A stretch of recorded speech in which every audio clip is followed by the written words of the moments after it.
Olá, esse é o Clube de Reforço do IFPR. Essa é a disciplina de Lógica e estamos na aula número 4, onde nós vamos falar sobre a lógica proposicional. Esse conteúdo ele precisa ser bem explicado, então, diferente das outras aulas, não teremos apenas duas partes, mas sim três, sendo que a última parte é uma parte só de exercícios, certo? Então, conforme comentado na apresentação da disciplina, o aluno ele pode até não fazer os exercícios, né, das aulas número um, que era, por exemplo, a aula de história, ou até a aula que falava de jogos, mas é importante, é fundamental fazer todos os exercícios indicados para essa aula, porque é ela que vai gerar a fundamentação matemática no seu cérebro, ou até o que é chamado de traquejo, que é a habilidade de você resolver as questões. Então é fundamental praticar bastante para desenvolver a habilidade.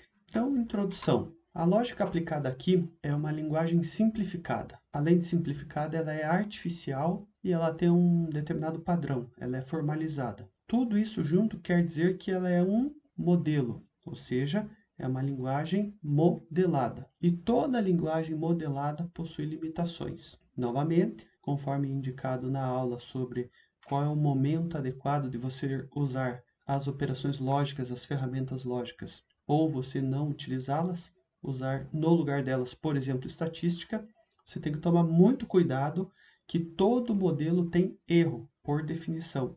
Não existe modelo perfeito. O modelo é uma aproximação. Então, temos novamente a indicação aqui de que existem limitações. É comum, em certa medida, uma dificuldade no início do aprendizado da lógica, exatamente como a dificuldade que você teve se você tentou aprender a andar de bicicleta, de skate, de roller, quem sabe jogar futebol. Quem nunca, ao tentar jogar futebol, acabou sem querer pisando na bola e caindo? Infelizmente acontece. Aqui é a mesma coisa. Ao praticar bastante, você desenvolve a habilidade e consegue fazer de forma rápida. Então, pratique. A lógica proposicional ela possui um alfabeto básico formalizado e nessa primeira aula nós vamos falar desse alfabeto, desses itens. Esses itens básicos, né, essa introdução. Para daí depois falarmos de casos específicos, né, casos exemplificando a aplicação, para no final falarmos sobre os exercícios.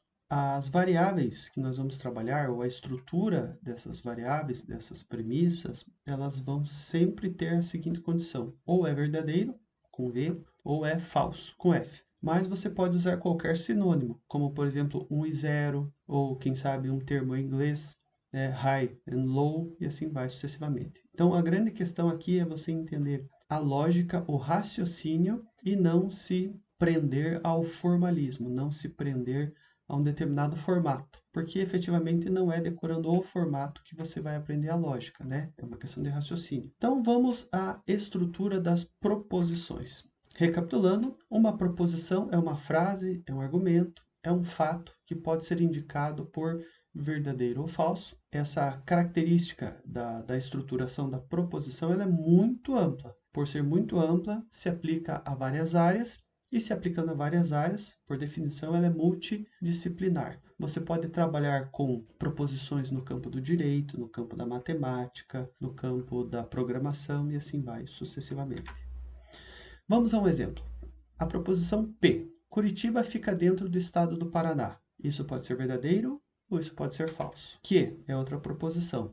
18 é maior do que 10. Isso também é uma proposição. Pode ser verdadeiro ou pode ser falso. Menos 1 elevado ao cubo é igual a 1. Uma terceira proposição, chamada agora de R. Isso pode ser verdadeiro ou pode ser falso. Quarta proposição. S. Mulheres são estatisticamente mais altas do que homens.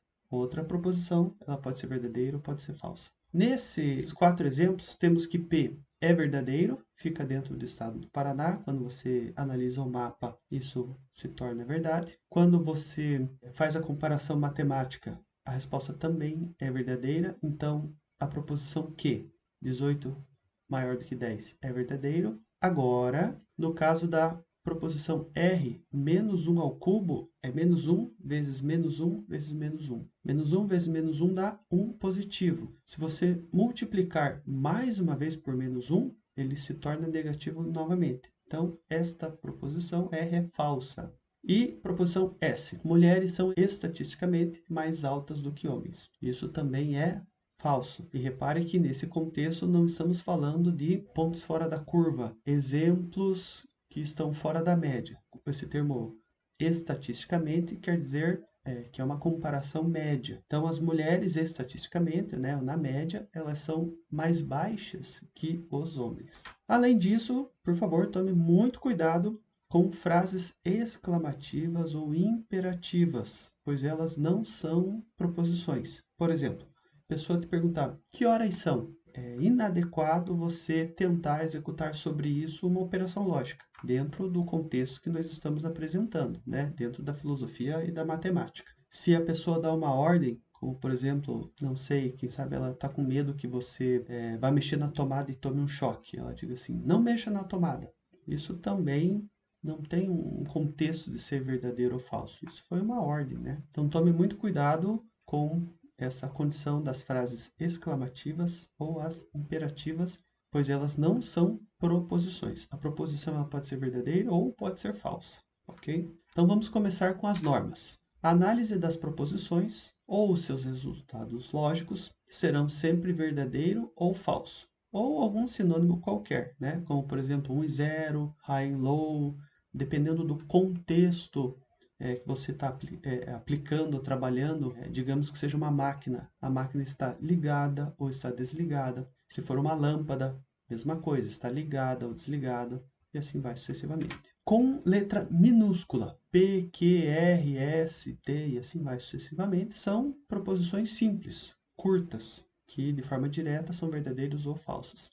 Mas, quando você tem combinações de proposições, daí você já usa letras maiúsculas para descrever isso.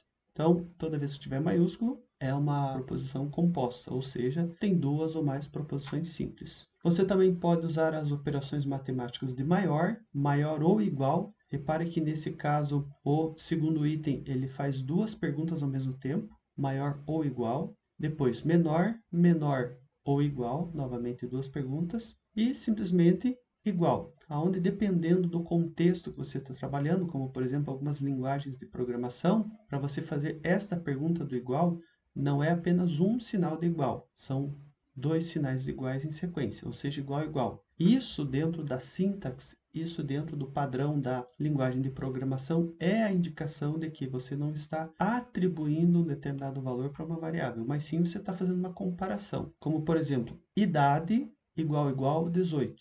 Isso tem uma resposta. Se a variável idade tiver um determinado valor e for exatamente igual a 18, a resposta é verdadeira. Caso contrário, é falsa. Também existe quando você está trabalhando com valores muito grandes ou você não tem o real valor, mas apenas um palpite, uma aproximação de que um valor é muito maior ou é muito menor do que outro, você pode usar o símbolo de maior maior em sequência ou então menor menor. Então repare que essa parte ela é oriundo da matemática, né? Não tem nada a ver com a lógica, mas a lógica se utiliza dessas ferramentas também. Continuando com as normas iniciais, então a operação lógica de negação, ela tem mais do que um símbolo, né? O símbolo pode ser o til, pode ser exclamação, pode ser uma barra, e é usado então para inverter um sinal ou inverter um resultado. Dependendo do material que você está lendo ou a área que você está aplicando, ao invés de usar o termo inversão de sinal, também existe o termo negação. Fique à vontade, neste contexto aqui é a mesma coisa. Obviamente que dentro da língua portuguesa, ou dentro do campo do direito, ou outras áreas, negar uma coisa é diferente de inverter. No campo da física, por exemplo, inverter a direção de uma velocidade é totalmente diferente de negar uma velocidade. Mas no campo da lógica aqui eles são sinônimos. As operações lógicas de conjunção, elas vão ser indicadas pelo e comercial, dois es em sequência, ou por analogia. Você pode colocar um símbolo de asterisco dizendo que é uma multiplicação, é viável, né, nos casos, essa analogia. E o sinal de saída dessa proposição, ela vai ser verdadeira apenas se todas as entradas forem verdadeiras. Então, essa é a conjunção. Essa é a indicação de que um resultado é verdadeiro se as duas entradas forem verdadeiras, se as duas proposições forem verdadeiras. Temos também a operação lógica de disjunção, que pode ser indicado por um símbolo de mais, exatamente igual na matemática, ou duas barras, se você estiver, por exemplo, programando na linguagem C, e o sinal de saída é verdadeiro se qualquer uma das proposições, ou as entradas de dados, ou sinais de dados, for verdadeiro. Então, quando você tem, por exemplo, 0 ou 1, o resultado é 1. Da mesma forma que 0 mais 1 é 1, ok? E no caso da lógica de conjunção, vamos fazer a mesma analogia. 0 vezes 1 é 0, e 1 vezes 1 é 1. Então, estamos aqui fazendo uma analogia com 0 e 1, mas poderia ser verdadeiro ou falso, certo? Essa é a análise, essa é a comparação. Temos também o conectivo condicional. Então, tem uma seta que indica isso. Ele vai expressar uma relação de causa e consequência. De forma muito básica, de forma muito trivial, todos nós, todos os dias, fazemos várias operações condicionais para tomar uma decisão. Dentro do campo da programação, isso é até chamado de desvio condicional. Desvio no sentido que, se algo for verdadeiro, você tem que tomar uma nova decisão ou ter um novo comportamento. Por exemplo, se estiver chovendo, levo o meu guarda-chuva. Afinal de contas, não quero me molhar. Mas, em contrapartida, se não estiver chovendo, não levo o guarda-chuva. E nesse caso, o aluno já pode falar: ah, mas se estiver nublado. Ah, mas se estiver na previsão do tempo para chover à tarde ou no início da noite e eu vou sair muito cedo. Bem, repare que toda essa sequência não é prevista dentro de uma proposição, porque a proposição é curta, ela é pequena. Então, de forma muito clara, né, fica aí a expressão de que o modelo, utilizando as operações lógicas, tem limitações, né, comparado ao nosso dia a dia, comparado ao nosso ambiente. Mas está aí o conectivo, então, condicional. Se uma coisa for verdadeira, ele toma uma ação. Caso contrário, ele não toma essa ação, ele não faz nada. Precisamos também da tabela verdade. Essa tabela verdade cai em concurso, essa tabela verdade é muito usada no campo da eletrônica digital. Ela é interessante para você estruturar todas as possibilidades. Então, ela pode parecer, quem sabe, meio chata, né? O aluno vai falar assim: nossa, eu prefiro texto do que tabela. É uma condição muito pessoal, né? Mas toda vez que você estrutura tabelas para organizar dados, a possibilidade de você esquecer alguma coisa diminui. Então, tabela é sempre legal de ser utilizada. Então, a tabela verdade ajuda a organizar os dados entre a entrada e a saída dos testes combinacionais. Tudo que nós estamos vendo nesse momento é no campo das combinações. Eu vou até apresentar para vocês uma figura caricata, uma brincadeira, né, sobre as combinações mais para frente. Então, nesse momento, não estamos trabalhando com outro tipo de análise, como uma análise sequencial, uma análise que possui memória, tá? Então, aqui é um conjunto de combinações simples. O tamanho que essa tabela vai ter é muito fácil de encontrar. É sempre o número de linhas igual a 2 elevado ao número de entradas, ou número de termos a serem analisados. Esse é o mesmo princípio da progressão da memória do seu computador, ou da memória do seu celular, que é de base binária. Então, o sinal elétrico, né, que trabalha dentro do seu celular, do seu computador, ele só tem dois estados, né, 0 e 1, e por causa disso ele segue o mesmo princípio dessa progressão geométrica, que é de 2 elevado a n. Então, se você tem apenas uma entrada, por consequência, a sua tabela vai ter duas linhas. Se você tem duas entradas, por consequência, a sua tabela tem que ter 4 linhas. Se você tem 3 entradas, a sua tabela tem que ter 8 linhas. Se você tem 4 entradas, a sua tabela tem que ter 16 linhas, certo? Então, é sempre múltiplos de 2, onde o próximo item é encontrado multiplicando o anterior por 2. Está aqui um exemplo gráfico. No caso da negação, digamos que a minha entrada se chame A e a minha saída se chame Y. Se o sinal de entrada é 0 ou falso, a minha saída é verdadeiro ou 1. Da mesma forma, se a minha entrada é 1 ou verdadeiro, a minha saída é 0 ou falso, certo?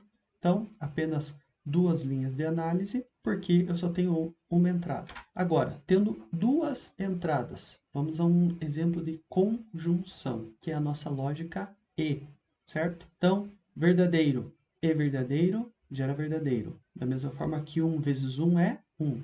Verdadeiro e falso gera falso. Da mesma forma que 1 vezes 0 é 0. Falso e verdadeiro gera falso. Da mesma forma que 0 vezes 1 é 0. E falso e falso é similar a, é um sinônimo para, 0 vezes 0 é 0. Perfeito? Então tá aí a conjunção ou lógica e. Aqui já temos uma lógica de disjunção, ou uma lógica do tipo ou.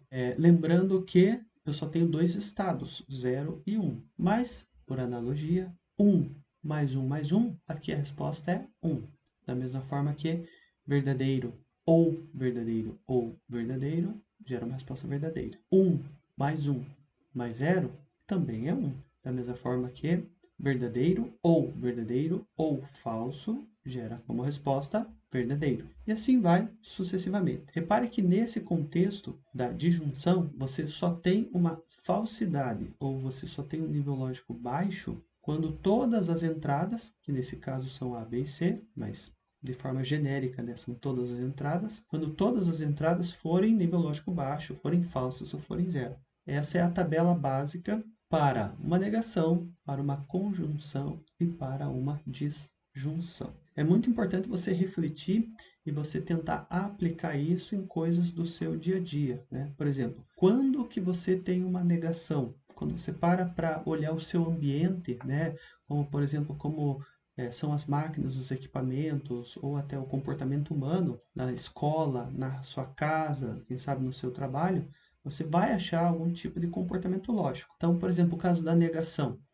Vamos falar da luz de emergência. Se não tiver luz energia na tomada, né? Se faltar energia na tomada, ou seja, se não estiver funcionando a energia da tomada, então você liga a luz de emergência. Mas, né, o contrário, se tiver luz na tomada, então você não liga a luz de emergência. Modelo simples. A conjunção. Conjunção é você, por exemplo, querer chegar em casa e jogar o seu jogo online preferido. Então, ao chegar em casa, tendo energia elétrica e tendo conexão à internet, partindo-se do princípio que o jogo, né, é online, tendo energia elétrica e tendo internet, você pode jogar o seu jogo. Para todas as outras condições, você não consegue jogar. E no caso da disjunção, você pode fazer a analogia por algo para comer, por exemplo. Você chega em casa com muita fome. O item A pode ser arroz, o item B macarrão, o item C pão, por exemplo. A saída Y seria você comer, você matar a sua fome. Então você pode comer só A, você pode comer só o B, você pode comer só o C. Você pode ainda fazer uma mistura A com B, A com C e também B com C. A única forma de você não matar a sua fome nesse caso é se você chegar em casa, né, não tiver arroz, não tiver macarrão e não tiver pão.